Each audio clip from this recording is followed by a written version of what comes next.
Okay, we're up to the Gemara on Daf Nun Zayin on the base, 57b on the very bottom. Amar Amemar. Second, please. Okay.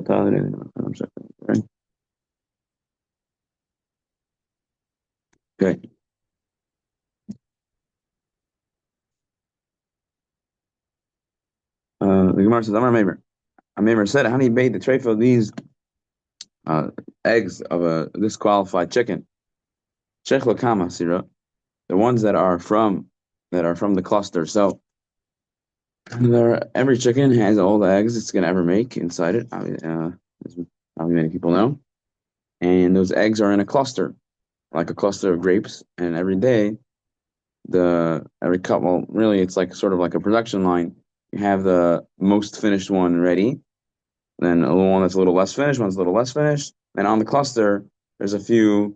There's like it looks like it looks like a cluster of tiny little eggs, and they're slowly getting bigger and bigger and bigger. Eventually, they pop off. They go into the I don't know what it's called, the place where where it forms a shell and everything. It gets egg white and shell. So as long as it's part of the cluster, shech l'kama kasira. As long as the egg is, as long as this chicken, when it becomes a treifa, any eggs that are part of the cluster, when it gets disqualified, any eggs that are part of its cluster are going to be aser, mikam ve'elach.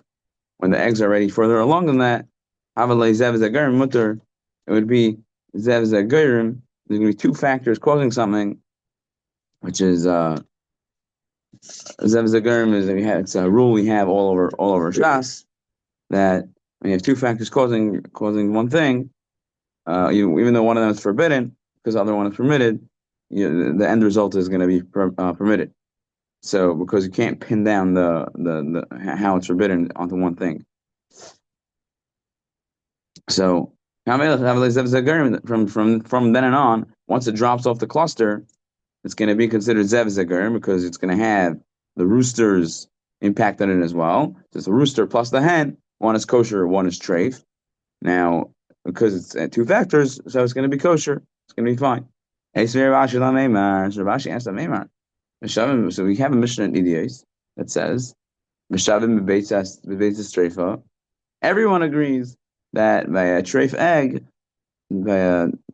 again, egg of a treifa, the egg of a disqualified chicken, that it's aser, it's going to be forbidden because it grew and got big. But iser, it got big and it's with a forbidden status because the chicken became treif. Dr. Gemara, or answer, awesome, but no, but there it's Damish is talking about where there's only one, where there's no roosters around. So like our eggs we have today, all the eggs we get are called Safna Mayara. So what the Gemara is saying right now, the eggs we buy are the chickens. The hens have never seen a rooster, and there's not a rooster in sight.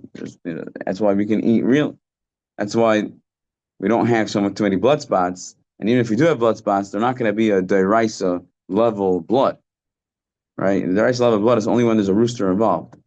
That's the only time you have an actual biblical biblical prohibition of blood. But when they're shafim me'ara, when they're just from the hen, then you don't have a biblical prohibition of blood. That's just a side thing. But basically, this thing goes shafim me'ara. So therefore, there's only one thing that's causing the egg, and there's no rooster. So there's no zev zegar. There's no two factors permitting it. It's one factor, and it's going to be aser. So the Gemara asks, if so, then how come? Okay, no. So the Gemara asks, so that was a very nice answer that you said. But how come Amemar didn't answer that over there in the Vidir, the Mishnah at Idios? The question we just asked, how come he didn't answer that over there? It's talking about b'shech l'kama, like we said, like we said over here. Why didn't we say that it's when it's in the cluster? And then again, we answered that over there.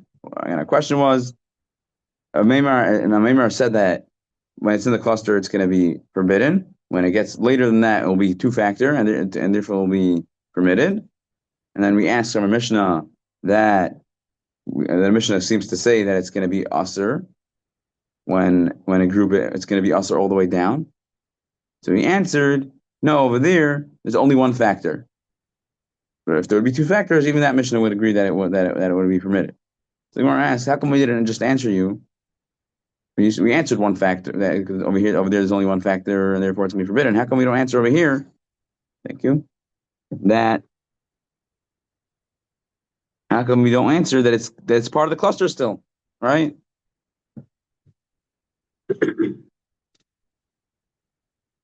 So the Gemara answers, Imkain Godla Gumri Baile. Because if the Mishnah was trying to say, if the Mishnah really meant that the reason, if the Mishnah said it's forbidden because it's part of the cluster, it should have said Godla.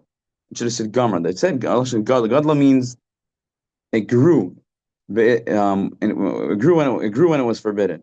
And it says Gumra, if it had happened that it was B'shichla, that it was a part of the cluster, and then it's part of the cluster, and then it became forbidden, it should have said Gumra, which means completion. But instead it said Gadla, which means it started growing Be'isr. Right? But if the egg had been part of the cluster when the chicken became a treifa, then it means it's only getting completed Be'isr. It's only getting completed when it's forbidden. It's not starting when it's forbidden, right? So therefore it must be that the Mishnah over there is talking about where there's only one factor, there's no rooster, and therefore it's going to be forbidden. So now they're going to add Elohad Tanan.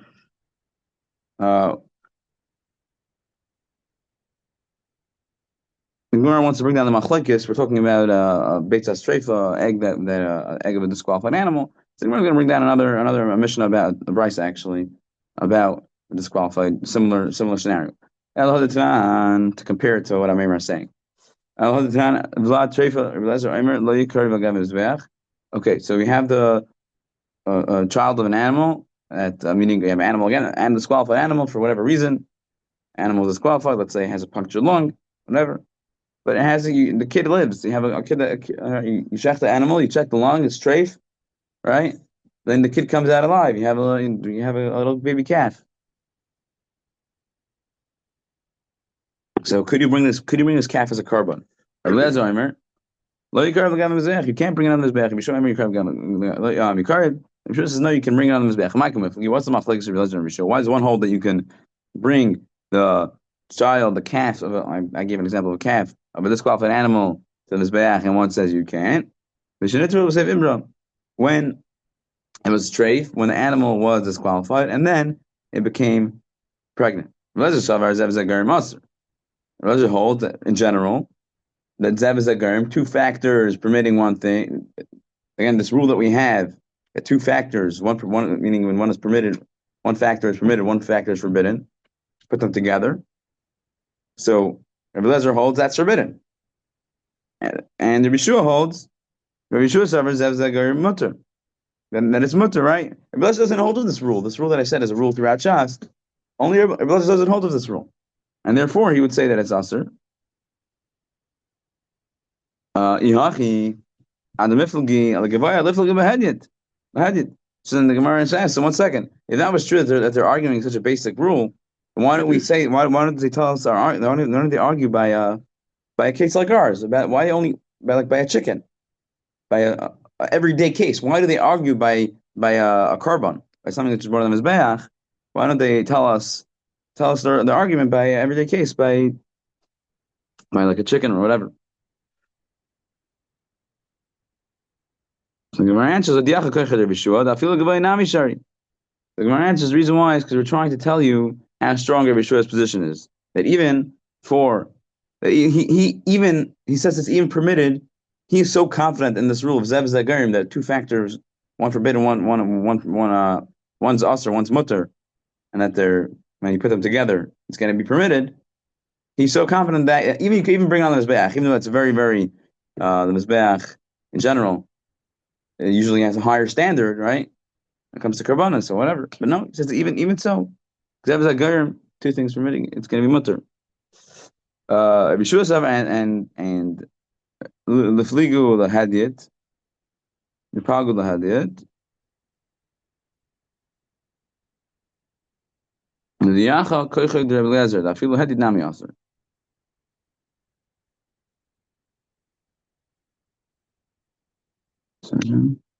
But it's also even for Nissan. 1 second, no.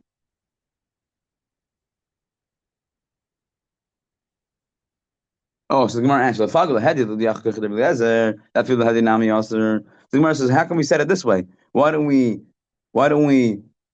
so we're basically, what we're saying is we're strengthening Rabbi Shua's position over Rabbi Elazar's position, right? So why are we not strengthening Rabbi Elazar's position? We could have had the machlekes by a regular person, a common case, and we would have known that even Rabbi Elazar holds it's forbidden, even in a common case, right? I just told you that the reason why we say, why they argue by the Mizbeach is to tell you the strength of Rabbi Shua's position, right? That even by a Mizbeach, it's going to be permitted, even though that's a very stringent thing in general. So how come why don't we back up Rabbi Elazar's position? Why are we choosing Rabbi Shua over Rabbi Elazar? The Gemara answers, we don't, someone who's permitting has we prefer to go with someone who's permitted, the permitting opinion than with the stringent opinion. But you're right, really, we could have said it that way, basically, but we prefer to go with the one who's permitting it. Okay. Okay, now the Gemara goes back to Hamimar.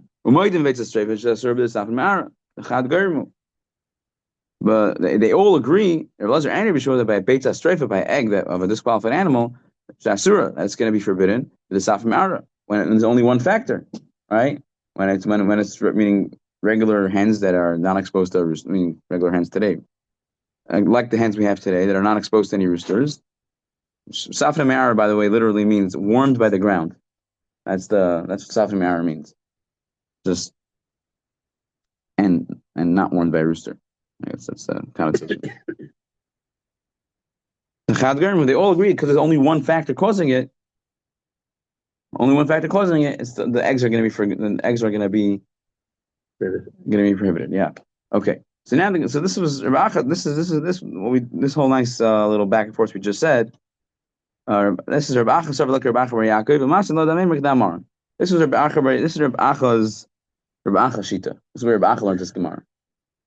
Ravina loy savar like Rabbi Yaakov. He did not learn the same way as Rabbi Yaakov. He learned this whole thing of the Meimar, this whole saying of the Meimar in a slightly different style. Amar Meimar, the Meimar said, "Hani bein safek treifa." These eggs of a safek treifa, something which is we're not sure if it's said it, meaning something which may be treif. So before we said Hani bein the treifa, we said something which is treif, right? Something which is disqualified. That was the first time around. That's what we said. This time we're saying safek treifa, of something which is we're not sure of its status. It may or may not be a treif, disqualified. The Yechezkal machinalei. If the ones that are in the cluster, machinalei, we wait. Ihadr v'tana sharian. If the chicken continues after 21 days, continues laying eggs, that's the time it takes. We say, meaning if it's a treifa, it will stop laying eggs. It won't lay any new eggs. 1 second, sorry, I lost the place. Yeah, that's on the Sharia. They're going to be permitted. You leave the eggs that were born, the eggs that were part of the cluster, and the chicken became disqualified. You leave them until the chicken. You wait and see if the chicken gets better, you wait to see proof that the chicken is not a treifa, and then you see, and then they'll be permitted. If it doesn't go back and it doesn't lay more eggs after that, right, and within the required time, then you're going to say the eggs are prohibited. Rav Ashi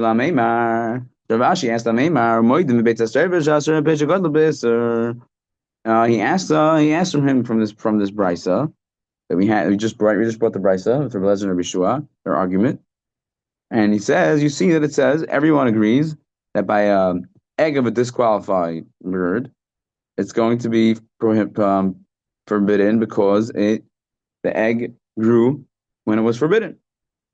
Amarle, so it's very similar to the Gemara before. It's just there are a couple of differences. Amarle Hasam in the Yechezkal, he answered him, no, over there it's talking about when it's in the first cluster. Right? Before the question was different. Now he's answering that over there it's when the eggs are.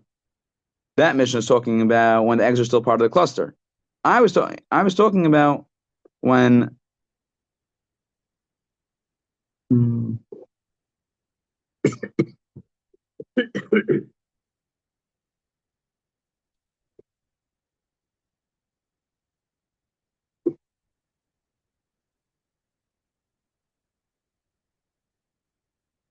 Right. He's saying over there it's talking about when they're part of the cluster, and therefore it's literally like part of the. No, I'm sorry, that was later. I'm like, how come it doesn't say so? If so, it should say that he got finished. This is the flip of the previous one. I don't want to make it too convoluted.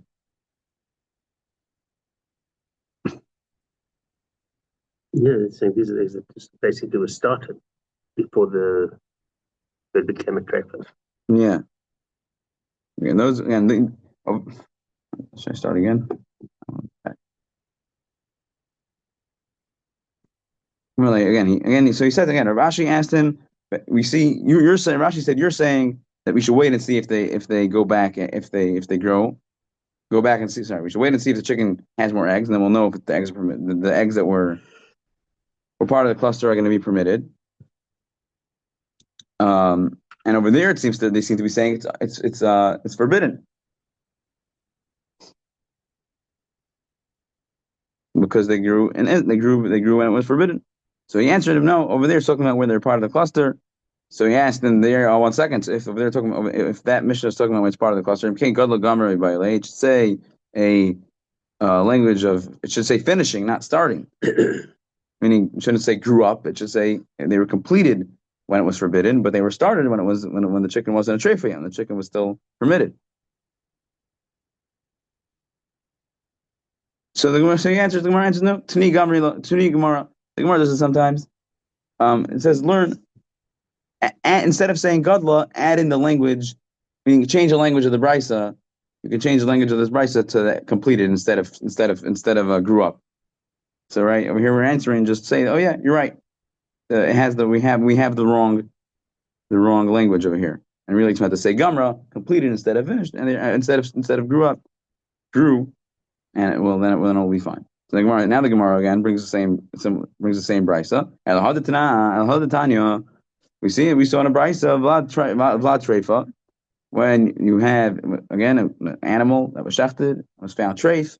It should not be brought onto the mizbeach. Yeshua says it can be brought onto the mizbeach, right? So again, reading down this brisa again.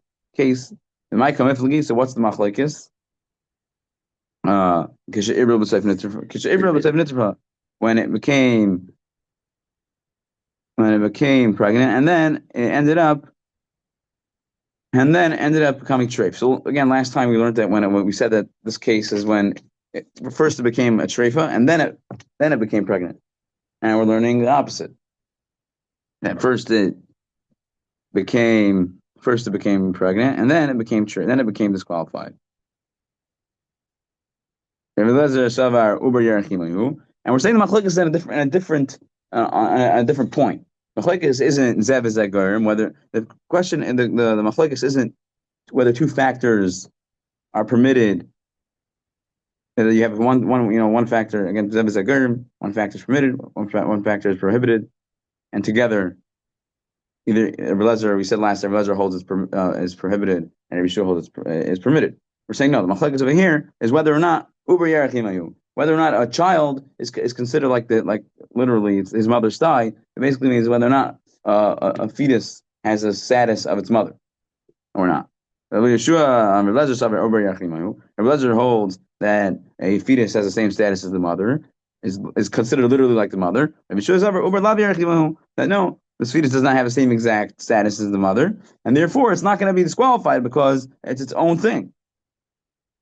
So Gemara asks, if you're saying that this is the machlokes, this is the disagreement, whether or not a fetus is considered as part of its mother's flesh, is considered like its mother, and then let's look at it.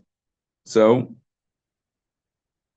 they should argue by a common case, right? Not by something that goes in the mizbeach. This is exactly like the previous version. So the Gemara answers, trying to tell you the power of Yeshua's position, that even by a carbon, even by even by something as stringent as karbonos, it's still going to be permitted. So why? And the Gemara asked the same question. And last time, why don't we have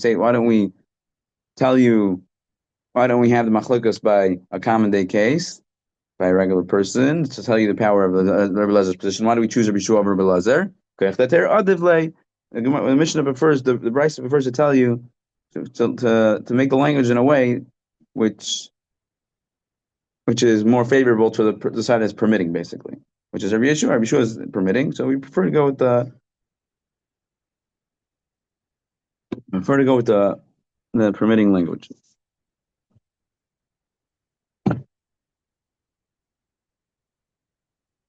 Okay. Okay, one second. So, and everyone agrees, but they all agree on one thing, that by an egg of a treifa, an egg of a disqualified animal, that's going to be forbidden, but the shechla kama, when they're part of the cluster, if the eggs are part of the cluster, when the animal becomes disqualified, everyone agrees that it's going to be forbidden. My time on Gufi, because even though it's not, right, even according to this version of the Gemara, Rabbi Lezer and Rabbi Shua are arguing whether or not a fetus is part of is considered has the same status as the mother. They all agree over here that when it's part of the cluster of eggs inside the mother, that it's literally part of her body. There's no question whether it's not even a fetus, according to them. It's part of the cluster of eggs. It's part of the mother, literally part of the mother. Okay. The Gemara answer, and the Gemara says this is the halacha. Halacha lamaisa, as it say. In general, by a treifa, how do you know whether or not something is treif? Simple. You have to just wait time. By a male, by a zachar, it's going to be kol shem asher chodesh, has to live 12 months. But a keva, kol sheni ledes, as long as it doesn't give birth, it's considered we're not sure if it's disqualified or not, and you have to wait till it gives birth. Again, this is by something which is a suffix treifa. It means there is something which you had a status quo, the animal was kosher, right? Healthy chicken, healthy cow. Then something happens to it, any one of the many treifas we learned, right? And you're not sure if it's a treifa or not, right? So how do you know? Simple. If it gives birth, if an animal gives birth, it means if it gets pregnant and gives birth, right? You know for a fact the animal wasn't pregnant, and then it becomes pregnant and gives birth, so you know it's not treif. By a male, there's no option of that. You have to just wait 12 months. Done. Okay. Okay, now the Gemara goes off on a little. The Gemara is talking about 12 months. So Gemara starts going in general, things that last for 12 months. That doesn't have a bone. Doesn't last 12 months. Because Rav Huna told me this general rule, something that doesn't have a bone doesn't last for 12 months. I know now that when Shmuel said that, Shmuel, Kisha she's liya, this is what are Kisha saying? Hops.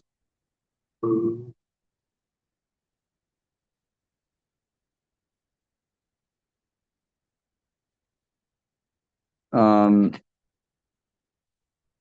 think again. Okay, so this I think it's some sort of vegetable that got wormy. Asura, it's going to be forbidden. So we know that bugs that are in these food in vegetables are going to be forbidden. But honey tamri dekada, these dates that are in a jug, they used to I guess put their dates in jugs and seal them. The Buster Tracer Yarchi after 12 months, but Tracer Yarchi Shasta Sharin after 12 months in a year, they will be permitted. You should know this key language. That word Shasa makes a big difference. Can you guess what the difference between saying 12 months and a year is? Yeah, leap year. Leap year. Yep. And we should know we paskin, you have to wait 13 months. It's the halakha. Okay. So after 12 months, it's considered they're gone. And we also, if it's brought in Shulchan Aruch, some of the commentators bring down that it takes 6 months for them to die, and then 6 months for them to disintegrate.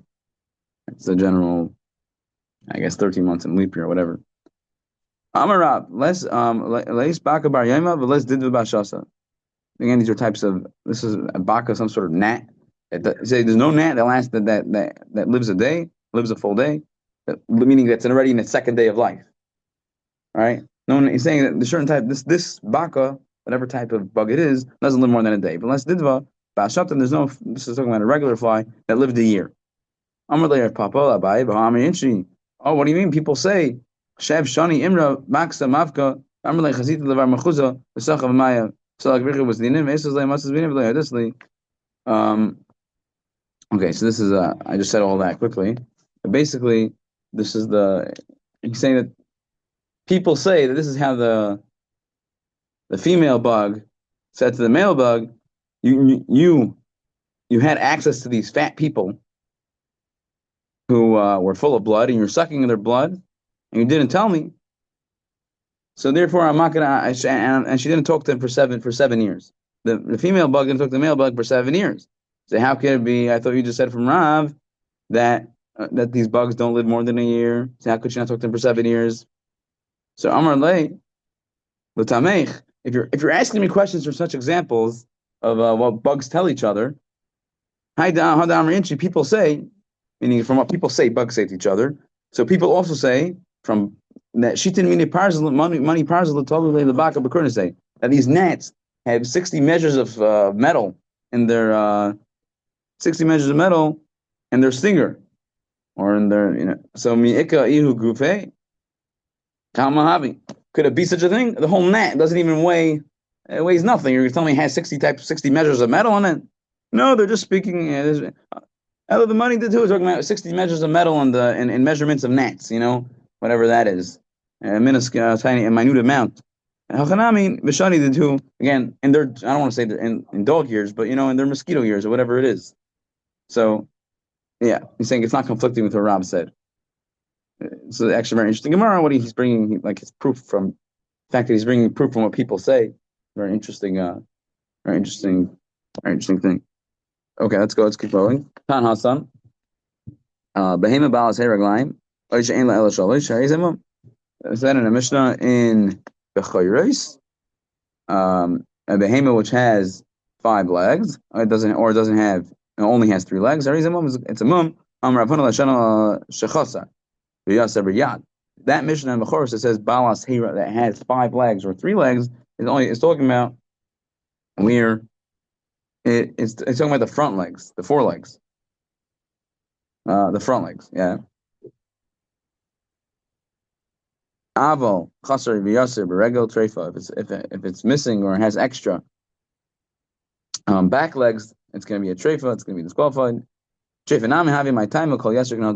Anything extra is like it's taken. So if something has an extra organ of any of the organs that we mentioned in Elu Treifus in the first mission of this parak, any of those organs which get disqualified if they have a hole in them, if they have anything extra, if it has a double heart, or it has double lung, or any of the other ones, it's going to be a treifa because anything which is extra is like it's not there, and if it's not there, it's a treifa. So. That's it. There was an animal that had a wild animal that had 2 sani divis. Sani divi is part of the digestive tract. There's big machlekes earlier on the parak. Big disagreement exactly what it is. It just literally means wolves hate it. That's what sani divi means. Wolves hate this part. It's so disgusting that even the wolves can't touch it. And I had 2 of these. I saw the Ravina. They brought it to Ravina v'Terfa. And Terfa the Ravuna. And he said it's treif because of Rav Huna, right? Because of Rav Huna. And we learned earlier in the parak that basically all the stomachs, if they have a hole in them, they're going to be to the outside. They'll be disqualified. So he said, okay, if there's an extra part of the stomach, then Rav Huna said anything extra is like it's not there, and you need to have every part of the stomach. So it's going to be treif. But however, if these 2 sani divis are if they are connected to each other, then basically it's not like they're 2, it's like it's 1. It's only going to be treif, only going to be disqualified when you have 2 separate ones that are not going into each other. So then it's like it's extra. Then it's like you have another one, and it's like you have nothing. But as long as they're spilling into each other, if they're basically one thing, then it's going to be okay. And he gives to the Havanafki Bekasi Lila. There was a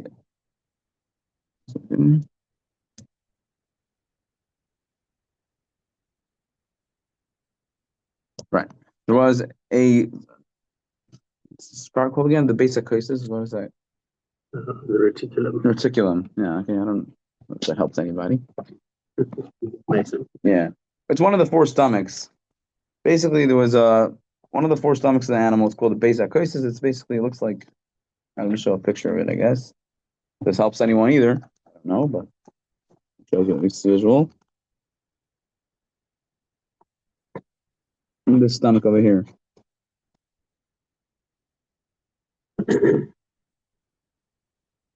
That had the karsa. So you had a pipe that was going. Basically, you had a pipe that was going from here to here. All right, you can see over here. That's not happening in the picture, and the proper one doesn't happen. You had a pipe going from here to here, from this stomach to this stomach.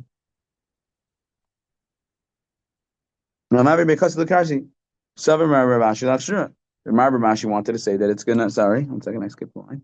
Rabashi wanted to say it's treif. Wanted to disqualify.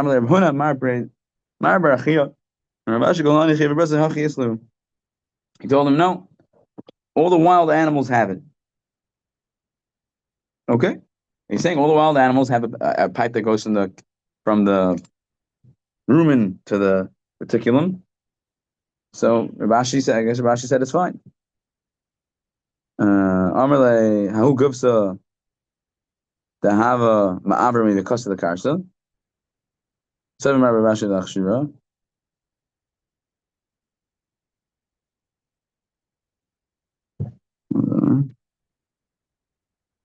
Hold on. I think I skipped the line. I'm sorry. I have to start again. He gives to have nothing because of the lila.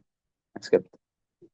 There was a pipe that was going from the basic koisos, from the reticulum, to the hemsys. This does happen naturally. There's an opening clearly from this one to this one. Two stomachs are right next to each other. So it had an extra pipe. Okay, so that's so. So Rashi wanted to make it disqualify. He said, "What do you mean? So they all have this. They all have opening from the hemsys to the. This is what they all got. You don't have a pipe going from the reticulum to the omesum. Okay, fine. So I guess he said it's permitted. How good for the have Abram Bay Kashi the Karsa? Oh, going from the reticulum to the rumen. No. Seven Rabashi. Sure, he wanted to say that it's kosher. Are you going to tell me that they're all the same? Every stomach just have pipes going from each one to the other? No. Wherever we have a clear teaching that we know it's kosher, then we're going to say it's kosher. But just every time I apply this to apply it in a different scenario where we never, meaning from the rumen to the omesum, which you don't have any teaching to tell us is permitted, we're not going to be able to say it's permitted, and it's going to be treif. Okay. Hey, Nasan Bar Shila, you're after B'chaya the Tzipuri, the Nefnei Rebbe. Nasan Bar Shila, who was the head butcher of Tzipuri, and gave testimony in front of Rebbe.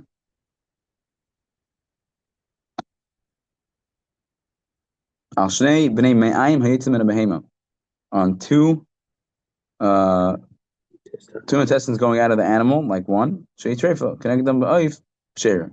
And I said, when you have the same exact thing by a bird, it's going to be kosher. So, what does it mean? Two intestines leaving the animal, like one. What does that mean? So it sounds like it means that there's two exits for things to leave the animal. That's what it sounds like, right? There's I guess two rectums. I'm not sure. There's two ways for it to go out. So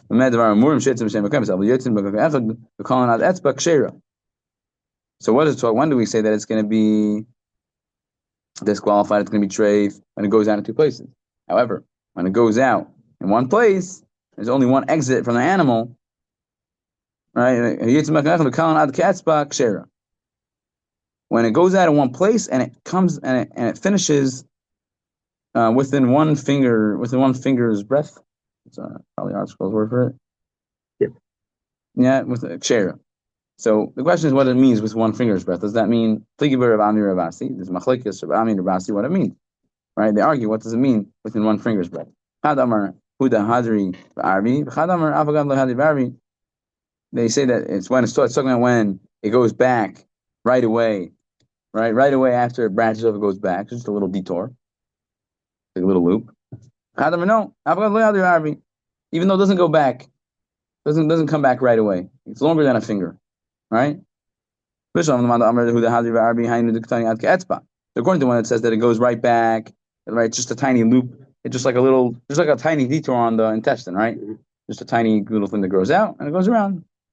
But according to the one who says that it's more than a tiny detour, it could be longer. What does the Mishnah mean what does this Brisa mean when it says it finishes to within a finger's breadth, right?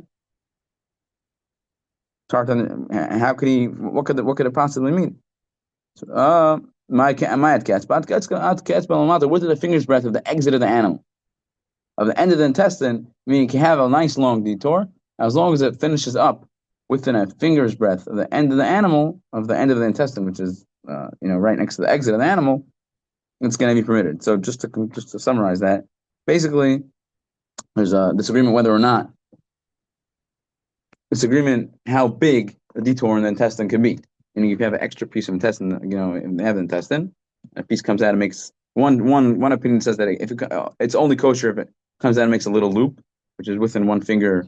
It's just can only be one finger's breadth long. And the other opinion knows no, it could be a long detour that goes all the way, as long as it finishes within a finger's breadth of the exit of the animal, before it goes right out, it's going to be permitted.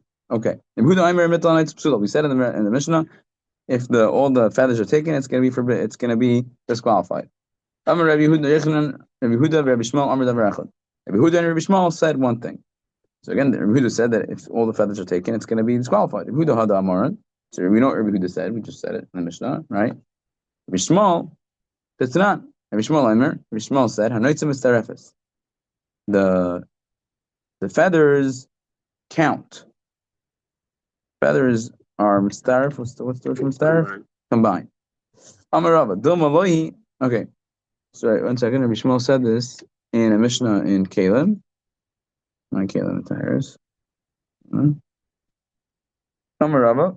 So this is a proof that Rabbi Shmuel and Rabbi Yehuda are saying the same thing. That if there's no noitza, if there's no feathers, basically we're saying that Rabbi Shmuel and Rabbi Yehuda are agreeing that the feathers are like the skin. If there's no feathers, it's like there's no skin, and it's going to be treif. It's going to be disqualified. Rabbi says, "What do you mean, Amarava? Dilma Lohi. Maybe you're wrong. Atkan like Rabbi Yehuda. Rabbi Yehuda only said over here that the feathers that it's going to be disqualified when there's no feathers. El in treifa the leka midi de maganala. But when it comes to disqualification of an animal, when it has to, so there's nothing to protect the animal or the bird. Sorry, nothing to protect the bird. There's no feathers. When it comes to the topic of piggle, he agrees with the Rabbanon